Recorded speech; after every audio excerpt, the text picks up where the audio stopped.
Sarah was in the 5th grade, and she was a pretty good student. But she had an experience one day at the end of the day when the teacher closed her books, but she said, "Now, children, tomorrow I have homework for you. I want each of you to come tomorrow with a story that you can tell the rest of the class. And you should make up that story into something that we will all enjoy." Well, Sarah said, I don't have any stories. I don't know stories. Oh, and she put her books in her bag and she left the classroom at the end of the day and started to walk home and said, what kind of story could I tell? I don't have any stories. Well, she finally got home and she opened the door from the outside and she closed it a little harder than she meant to, and it kind of slammed. And her mom said, "Sarah, you're home. Are you okay?" "Oh, Sarah, I'm fine, but I got an assignment today and I don't know what I'm going to do." Well, her mother said, what assignment did you get?" "I have to make up a story for tomorrow and tell it in class. And I don't have any stories. I don't know what to tell." "Well, I don't know either," she said, "but you always liked Goldilocks and the Three Bears." "Mom, I'm in the 5th grade. I'm not going to tell a story about Goldilocks." "Well, I was just suggesting one. I'm sure you'll come up with something." Well, Sarah went up to her room and she did the rest of her homework, but then she said, "Story, come on, story. What can I tell? What kind of a story can I make up?" Well, this went on until dinner was announced. So she went downstairs and sat down, and her dad recognized right away that Sarah was really upset. He said, "Sarah, what's the problem with you?" And she says, "I have to make up a story. And Mom suggested Goldilocks, and I can't tell that story. I've got to come up with something, and I just really can't think of anything." Well, her dad said, "You're a pretty smart little girl, and I know you'll figure it out because it's part of your homework, Well, that didn't help Sarah at all. So finally, she left the table after dinner, and she did her 30 minutes of TV, and then she went up to her room and shut the door and started pounding on her pillow and saying, "Story, story. What kind of story can I tell? Oh, I don't have a story."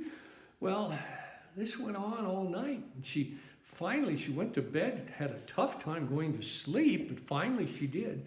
She woke up in the morning really kind of groggy, and she brushed her teeth, and she went downstairs, and her mother had breakfast, so she had cereal and orange juice, but she was just not even eating it very much because she was so worried about being able to tell a story that she didn't have. And so finally she finished her breakfast, and she put all of her school books in a bag, and she headed out the door, muttering to herself, "Story, story, oh, story. I'm going to have to fail." Well, she came up to a cross section maybe a couple of blocks away, where every day she would wait for the light to go in the crosswalk across the street on the other side, and the school was down on the other side a couple of blocks further. Well, as she was waiting for the light, all of a sudden she heard a voice. "Hey, Sarah! Sarah, I need your help." Sarah said, Where are you? I don't see anybody." "I'm down here, Sarah." Well, she looked down, and there was a little itty bitty ant. Are you talking to me?" "Yeah, I'm talking to you, and I think you can help me. I got a real problem with my queen ant, and you got to help me help her." I said, "Well, there's nothing I can do." She said, "Well, no, I want you to come on down into the anthill." She said, "I can't get into the anthill. I'm almost a grown person." "Well, I bet you can, because I've got some magic, Just take off your shoes and socks."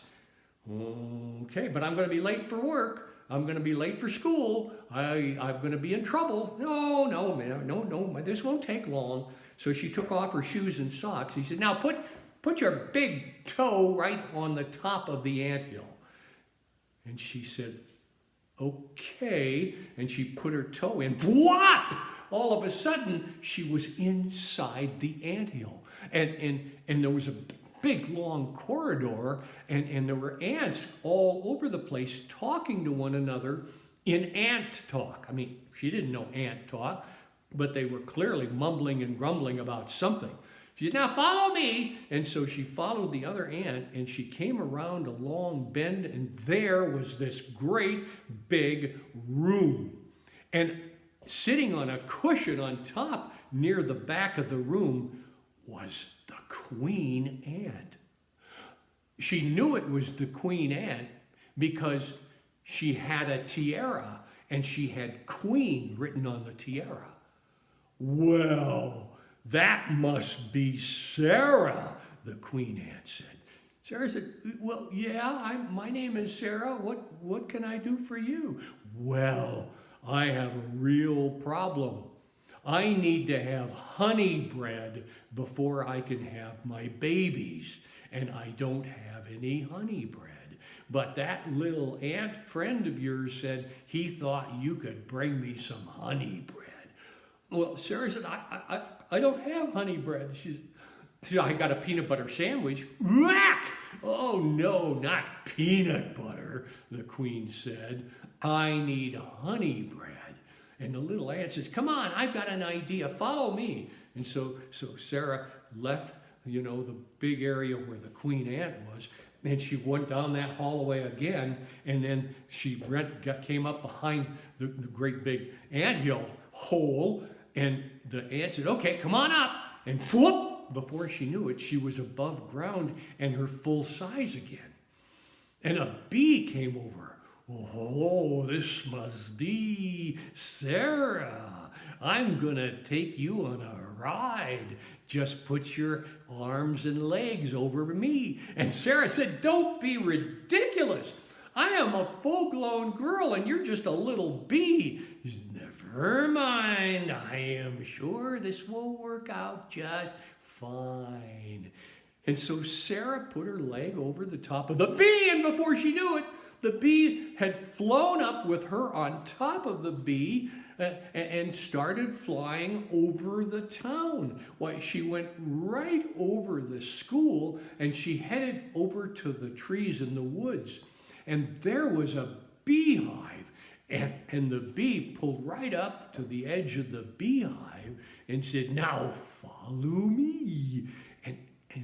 And Sarah did, and she came into the beehive, and there were bees buzzing all around her, and they were talking to each other in bee talk, so she didn't know what they were saying. And the other bee took her over to the honeycomb, and he pulled aside one of the edges, and the honey poured out into her hand. And she looked at it. She was so amazed. And the bee said, now come with me. And so he took her back outside the hive, and she got on him again and flew again up into the air and over the school and down at the intersection where the anthill was, landed right next to it. And by that time, the little ant said, oh, you're back so soon and you've got honey. Come on with me. And so Sarah put her toe onto the ant hole, thwop, and she went back down into the anthill again. And now the ants were on either side of her, and they cleared a path, and they were muttering and mumbling to one another. But clearly they saw that she had something for the queen. And so she came around the corner, and she said, I brought you honey. Oh, the queen ant said, that's wonderful. Where's the bread? Sarah said, well, I don't have any bread. I just have the honey. I need honey bread before I can have my babies. Well, Sarah said, well, I've got bread in this peanut butter sandwich. Ugh. So, well, have you ever tasted peanut butter? No, said the queen ant, and I don't want to. It's icky. Well, Sarah said, you know, we have a rule in our house. You got to taste something at least once. You got to try. Well, the queen said, well, all right. And so Sarah took out her peanut butter sandwich, and she took one of the pieces of bread, poured the honey on it, rolled it up into a ball, and gave it to the queen ant. And the queen ant looked at it, ugh, and then she lifted it up and she tasted it. Ooh, oh, that's delicious. Why, you've done it, Sarah, and now I can have my babies, and I'm going to name all of my babies after you. Sarah 1 and Sarah 2 and Sarah 3 and Sarah 4. Sarah said, wait a minute, what are you doing? She said, well, I have 1,000 babies, so I've got to name everyone after you. Sarah said, I don't have time for that.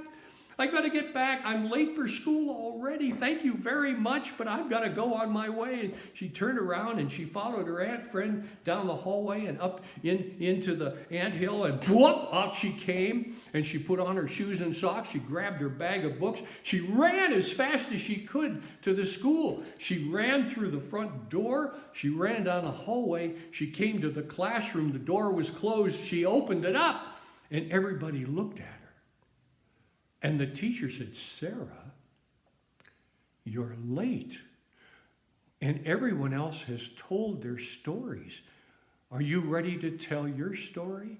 Sarah said, I don't have a story, and I would have been able to make one up, but you wouldn't believe what happened to me. Well, you know, I rolled around in bed at night. I couldn't think of a story. I went to breakfast. I had breakfast, couldn't think of a story. I left the house. I was walking down the street. I came to a crosswalk. I was going to be in school just in time, and a little voice, you know, down below, and that little voice said, hey, Sarah. And I looked out, and it was an ant. And the Sarah, he said, you know, come with me. And so I said, I can't come with you. I'm too big. And he said, no, you're not. And then he said, put your toe in the anthill. I put my toe in the anthill. After I took my shoes and socks off, I went inside, walked down the hallway. Ants were everywhere talking to one another, and ant talk. And I came around a corner, and there was a queen ant sitting on a big cushion. And I knew it was the queen, because she had a tiara and it said queen on it, and then the queen ant said, I need honey bread for my babies. I said, I don't have any honey bread. All I have is peanut butter. And so I said, no, I don't want peanut butter. I need honey bread.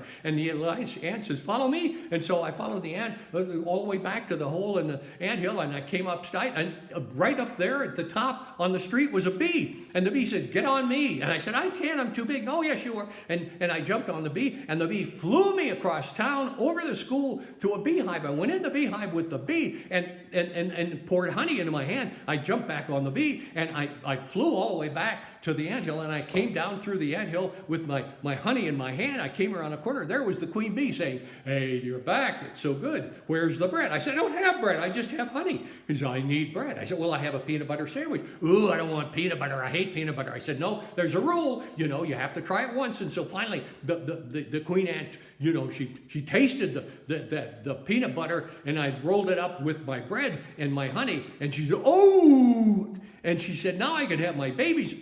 And she said, I'm going to name every baby after you. Sarah 1, Sarah 2, Sarah 3, Sarah 4. I said, stop! I've got to go to school. So I ran down the hallway, came up through the anthill. You know, I put my shoes and socks back on. I ran as fast as I could here to the classroom. I opened the door, and that's why I don't have a story. And the kids in the class said, Sarah, no way! I said, yeah, way, that's what happened. And the teacher said, Sarah, that's the best story anyone has told today. And all of the kids in the classroom clapped and cheered for her. And Sarah all of a sudden realized she had told a really cool story. And she smiled and sat down in her seat. And that's Sarah's story.